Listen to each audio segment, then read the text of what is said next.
Hello, hello, Taurus Collective. Kamusta po kayong lahat? Ako po ito, si James from James Tarot PH. Ito po ang inyong weekly reading for August 31 hanggang September 6. Tatawid po tayo ng bagong buwan.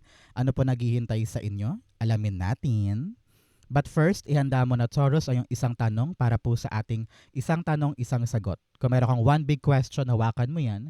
Sa dulo po, atin po yung sasagutin by using these cards. Okay? Let's begin.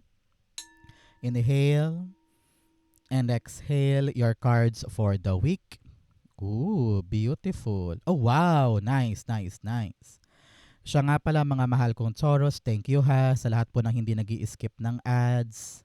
Thank you, thank you. Yan lang po yung tanging paraan to support me. Sa tuwing may libreng reading po tayo, salamat po. Please like and share and comment po kayo sa baba to support me too. Salamat po. At the background of your deck, meron kang the Eight of Pentacles. Uy, alam mo this week, your hard work will pay off. Napakalinaw kung ano yung mga bagay na i-effort mo. Pagpupuyatan, pagpapawisan, pagsusumikapan, kung ano man yung gagawin mo this week. Nako, panahon na para magbida-bida. Panahon na para ipakita ko ano yung kakayanan mo, kung ano yung napagpraktisan mo, kung ano yung pinaghandaan mo. This is all about you showing your product or showing them all what you are capable of. Congratulations. Okay? Napakaganda. Nakita ko dito na ang pinagpawisan magkakaroon ng gintong kapalit. Ibig sabihin, worth it lahat. Kumbaga, congratulations. Especially in your core energy, meron kang the Page of Pentacles. Kung ano man tong dadapo sa'yo na bago ngayon. Halimbawa, ikaw ay bigyan ng task ni boss or meron kang susubukan na bagong sideline or negosyo or meron kang aalagaan na isang bagay na alam mo maaari kang pumaldo dito, aralin mong mabuti. No? Both cards are telling me na meron kang kailangan balikan na study or research or training or tutorial na makakatulong dito. Nagawa mo na to before eh. Parang meron ka ng idea or meron ka na experience dyan. And this time around, magagana yun. No? Magagamit mo yun para pakinabangan dito. Kumbaga, hindi ka mangangapa. Hindi ka katulad ng iba na, ay paano ba to? Ikaw may alam ka na. So, ingatan mo. I-prioritize mo to. Give your best. Do your best. At kitang-kita ko dito yung pagpaldo mo soon. Kumbaga, ito yung time mo to shine. Ito yung time mo para ipakita sa kanila na, the best ako. Kaya ko to. Magaling ako dito. So, kunin mo yung chance na yan and ipakita mo na hindi ko sasayangin yung pagkakataon. Okay? Clarify natin. So Taurus, ano ba tong chance na ito? Nabalak mong i-perfect. Nabalak mong ipakita na, uy, mission accomplished to kaya ibigay mo sa akin yung chance. Ano ba yan? I-comment mo nga sa baba ano yung chance na yan na nais mong itaguyod ngayon. Page of Pentacles, the Three of Swords. Okay. Sabi dito ng iyong spirit guides, wag kang panghihinaan ng loob.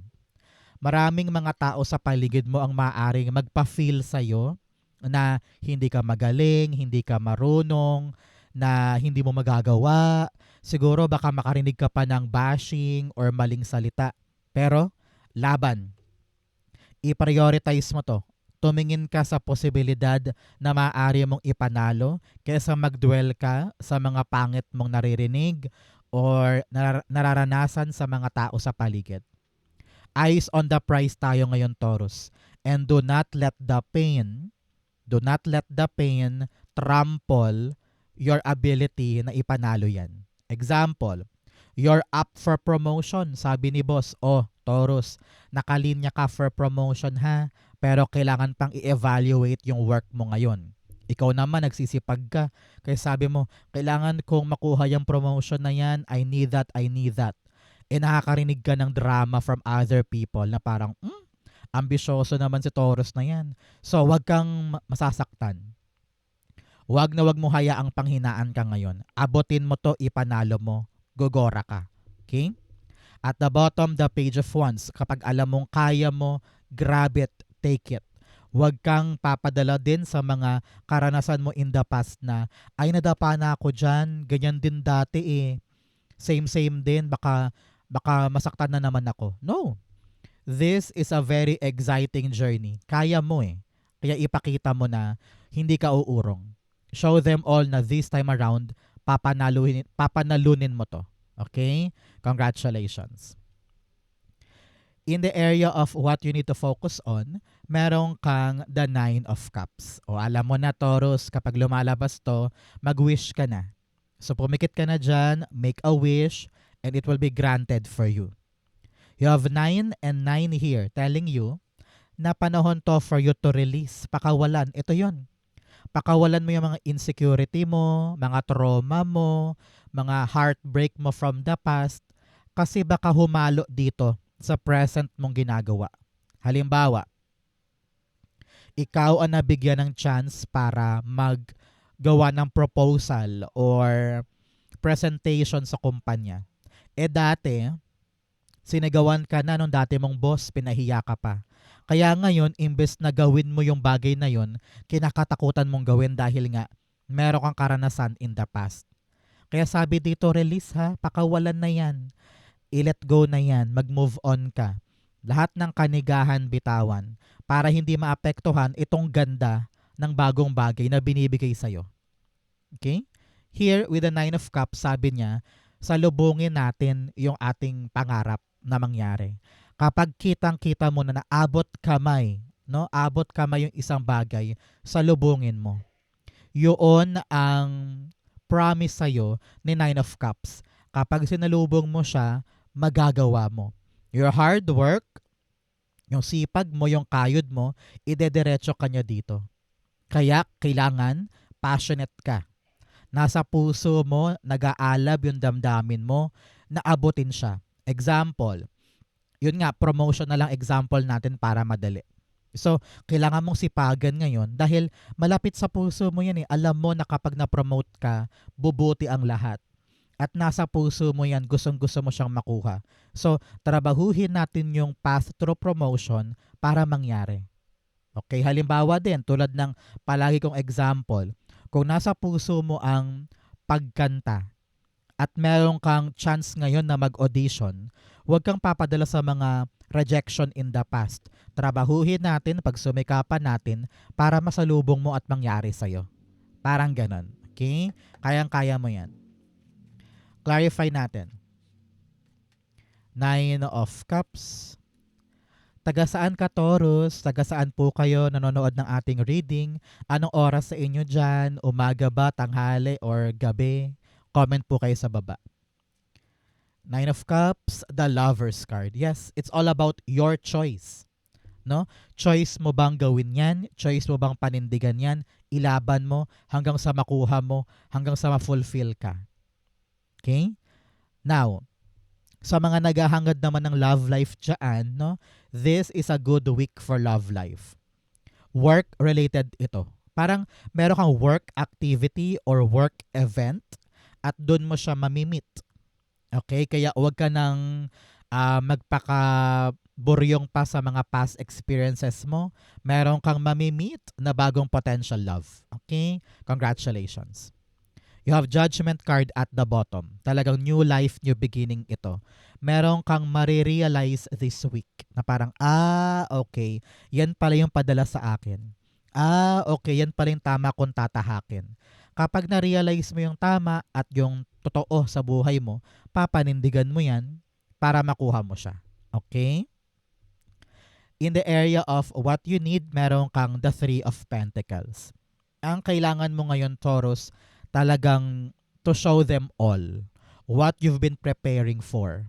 Naghahanda ka nagpaplano ka, nagsusumikap ka on the side. Panahon na para ipakita yan. Maaring sa kaibigan, sa boss, sa magulang, sa pamilya, para suportahan ka nila. No? Kasi nakita ko dito na kung kinikim-kim mo lang yan, sinosolo mo lang, sino makakakita? Sino makaka-appreciate niyan? 'di ba? So, ipakita mo 'yan sa mga taong pinagkakatiwalaan mo para makakuha ka ng energy of support para lalo kang lumakas ang loob mo at maitaguyod mo na 'yan. Okay? Time na to for you to shine, show them all. Sabi dito, huwag ka nang mailang, huwag mo laging isipin na ire-reject ka, huwag mo laging isipin na pagkatawanan ka, huwag mo laging isipin na bano yung ginagawa mo because kitang-kita ko dito na maganda yan. Tinatawag ka din na makipagtulungan. Makipagtulungan ka sa mga tao sa paligid mo para ma-accomplish mo itong bagay na ito. Okay? Narinig ko rin stand out ka eh. Kung marami kang kasamahan or kakompetensya sa isang bagay, ikaw yung angat eh. At feeling ko yung mga tao sa paligid mo, alam din naman nila na ikaw yung angat sa kanila at mas magaling ka sa kanila. Kaya kung meron mang mapopromote or meron mang dapat umangat, ikaw yun. No? Three of Pentacles, the Ace of Swords. Yes. Now, meron ka na talagang goal to win. No? Meron ka talagang paghahangad na ipapanalo ko to, ilalaban ko to. Kailangan sa dulo successful. Yung paghahangad na yan, na malinaw sa'yo, ang magpapakalakas ang loob mo na makipagtulungan na. Dahil na-realize mo na kailangan ko rin sila. Itong guidance nila, itong assistance nila, itong help nila, ang makakatulong sa akin para magwagi dito. So be brave, be strong, ipanalo mo yan hanggang dulo. Tinatawag ka rin ngayon, Taurus, na makipag-usap ng maayos ha. Clear communication will be your bala, will be your armas para magwagi sa group effort na yan. Okay? At the bottom, 10 of Wands. Kailangan talaga magsipag, do the hard work, dedicate yourself para magawa mo na yan. No? Huwag kang mailang, kayang-kaya mo yan.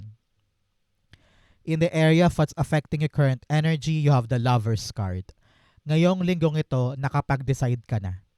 Malinaw na sa'yo kung ano yung purpose mo. Malinaw na sa'yo kung ano yung importansya ng bagay na ito. Marami kang karanasan na pangit. Marami ka ng pagkabagsak or pagkabokya noon. No? Na talagang kapag naiisip mo, napapapikit ka pa na parang bakit ko ba naranasan yun? Bakit ko ba sinapit yun? Pero ngayon, you are making this concrete move na ayoko nang manatiling ganito lang. Ayoko nang manatili sa bagay na ito. I want to be happy again. I want to be excited again. At yung bagong bagay na ito or tao na ito ang magbibigay meaning sa buhay mo ngayon. Kaya sa mga naghahangad ng love dyan, naku, may darating. Talaga namang you will work on this relationship dahil sabi mo, promising to. For others, talagang yung choice mo ngayon, tutukan, panindigan dahil papaldo ka dyan. Okay? Clarify natin. Lover's card, meron kang the 9 of Swords. Sabi dito ng iyong spirit guides, masyado ka lang nag-aalala tukol sa mga bagay na kaya mo namang panindigan. Hinahaluan mo daw kasi ng kanigahan. Gagawin mo pero pumapasok yung what if matalo? What if plakda? What if hindi ko kayanin? What if i-judge lang ako? What if magsayang lang ako ng oras? Hinahaluan mo ng kanigahan yung isang bagay na kayang-kaya mo naman gawin dahil you have the skills. You have the ability. Pero sabi ko nga dahil sa mga past heartbreak mo, iniisip mo yun na baka maranasan mo ulit. Kaya palayain with 9 here, yung pangit na nakaraan, yung pangit na energy. Release. Para malaya mong mapili ito at malaya mong maaksyonan. At the bottom, the Moon card. Ramdam ko dito na marami kang mga inhibitions na parang ayokong gawin kasi hindi sigurado. Ayokong itulay kasi wala pang katiyakan. Huwag kang hihinto porke hindi sigurado or porke malabo. Ang kailangan mong ihanda ay sarili mo. Sigurado na ba ako dito? Papanindigan ko ba to? Kasi kung yes, ituloy mo. The universe is just testing you kung hanggang saan ang paninindigan mo sa isang bagay. Na kahit malabo, hindi sigurado, walang katiyakan. Pero kung alam mo sa puso mo na ito yung direction, why not go for it? 'Di ba? So have faith. Lessen the negativity sa isip mo at magkaroon ka ng decision to really fight for this opportunity. Huwag kang papadala sa mga trauma mo or karanasan in the past na medyo kanigahan. Okay? In the area of your near future, meron kang the Nine of Pentacles. Heto ka oh. Dahil sinugal mo ngayon, pinanindigan mo yung isang bagay, tinrabaho mo, hindi ka nagpadala sa hirap, pagod, pain, suffering. You really sinalubong mo yung pangarap mo na yan, nakipagtulungan ka at talagang sabi mo, for the common good, para matapos to, para maipanalo to, may kipagtulungan na ako. Heto ka. You're sitting in your powerful era. Mayabong, maunlad, no? Talagang naitaguyod mo yung isang bagay na nagpapapaldo sa'yo moving forward. Meron kang para sa'yo, meron ka ring i-share. Ramdam ko dito na tinatamasa mo na yung hard work mo dito. Kaya dedicate yourself, huwag kang maiilang, huwag kang mahihiya because mararating mo rin tong successful, happy, maunlad na buhay. Tingnan mo naman, very dignified ka dyan. Either napakalaki ng posisyon mo or napaka-successful na ng negosyo mo. Talagang you are enjoying the fruit of your labor. Congratulations. Near future pa to ha, kaya sipagan mo ngayon para marating mo yan. Nine of Pentacles tumilapon the Queen of Cups. Talagang happy heart, happy life. Kung ano man yung nagpapaligaya sa'yo, kontento ka na. Parang narinig ko nga yung word na wala ka nang mahihiling pa dahil yung pinagsumikapan mo ngayon, ayan ang bunga. Congratulations. At the bottom, the Eight of Pentacles. Yes, 8, 8, 8. Talaga namang you are abundant. No? You have the abundance in your life and you have the power to reach it. Okay? Huwag mo laging iisipin na hindi ko kaya or walang mangyayari. Kalaban mo minsan, Taurus, sarili mo. Okay? Sabi dito, kung ano man tong pinagkatrabahuhan mo, dyan ka mag-excel, mamahalin mo yan, at yan ang magpapayaman sa'yo. Congratulations. In your challenge, meron kang the Eight of Swords. Nako, ang problema mo this week ay yung mga pang-sarili mong kinakatakot na parang hindi ko kaya, hindi ako makagalaw, walang solusyon, pagod na ako, nakakatakot. Nako, kalaban mo talaga sarili mo. Wala ka pa man din ginagawa, takot ka na, or paatras ka na, or feeling mo failed agad. So baguhin natin yung catastrophizing na yan.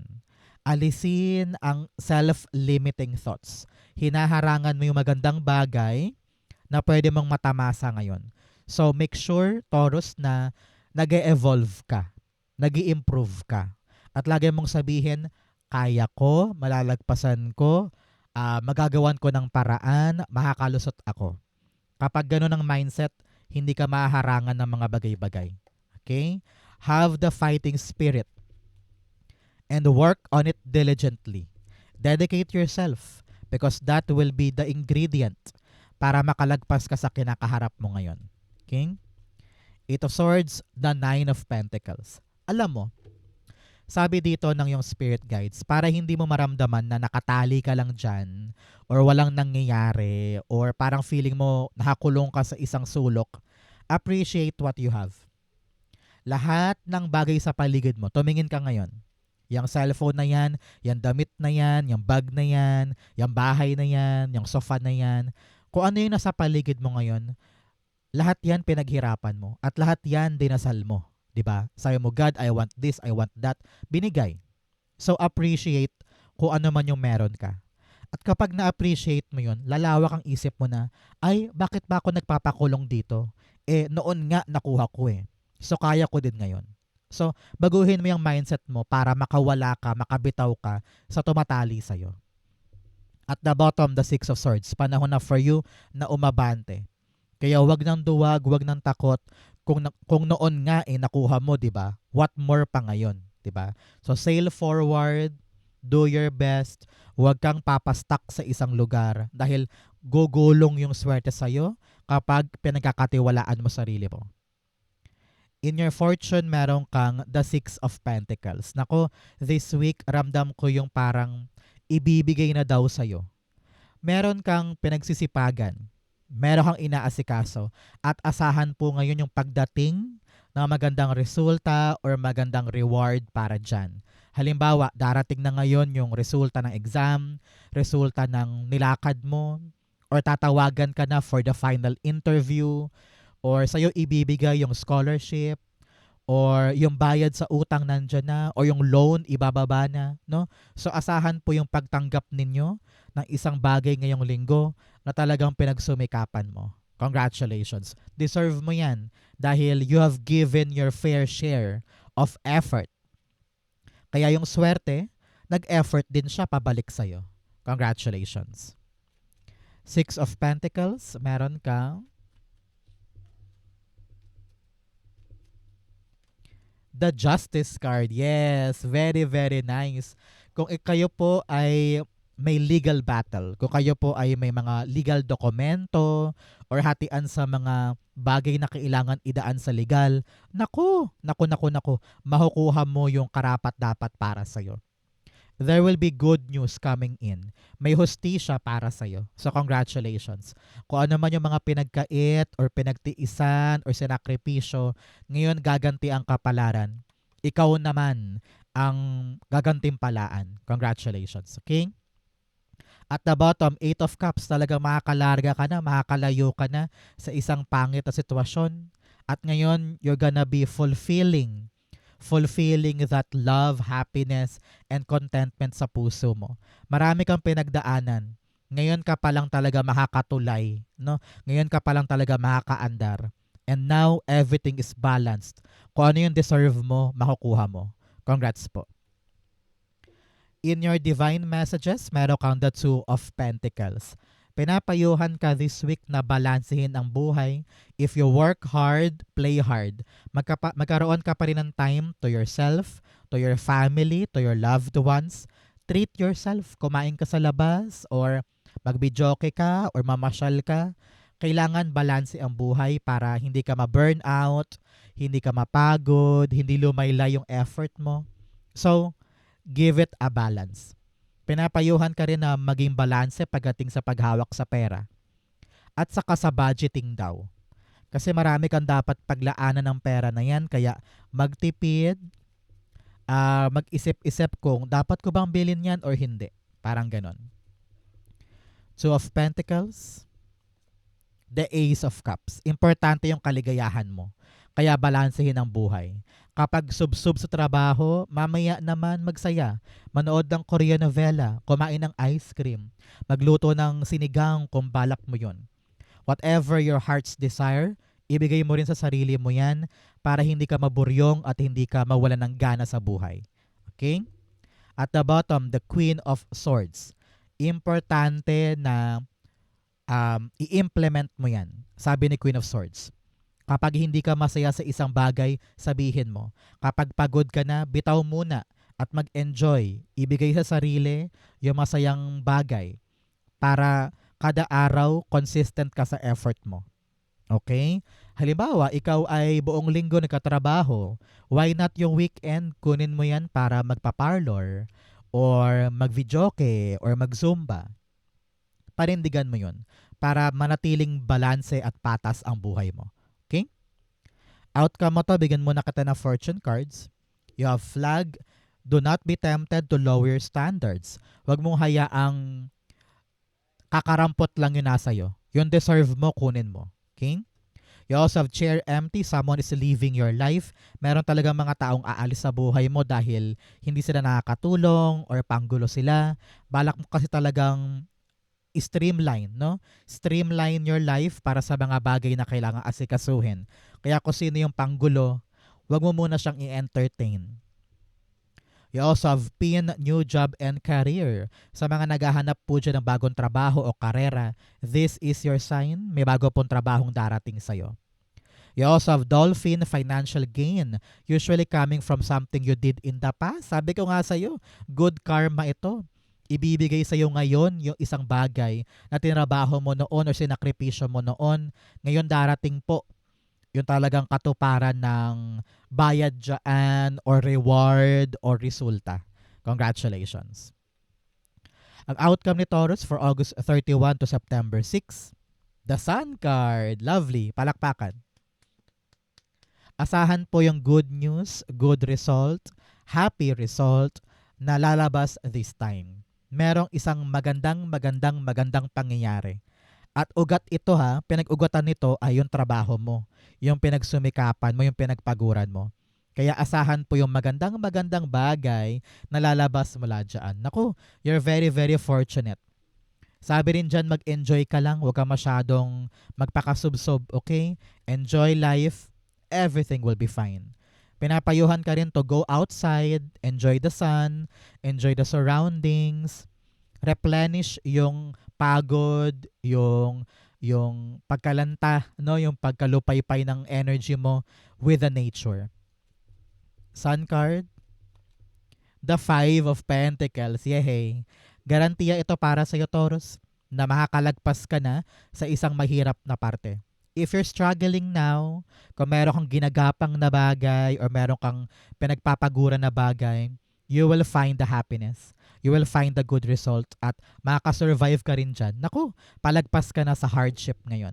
At the bottom, the Six of Wands, after hirap, pagod, kayod, ayan, tagumpay. Congratulations. Hindi makapaniwala yung mga tao sa paligid mo na nagawa mo, naabot mo. Victory is yours, tapos na ang hardship na ito. Congrats po. Taurus, let's go na sa yung isang tanong, isang sagot. Pumikit ka na dyan. Think of your one question. Inhale and exhale the answer to your question. The Empress card.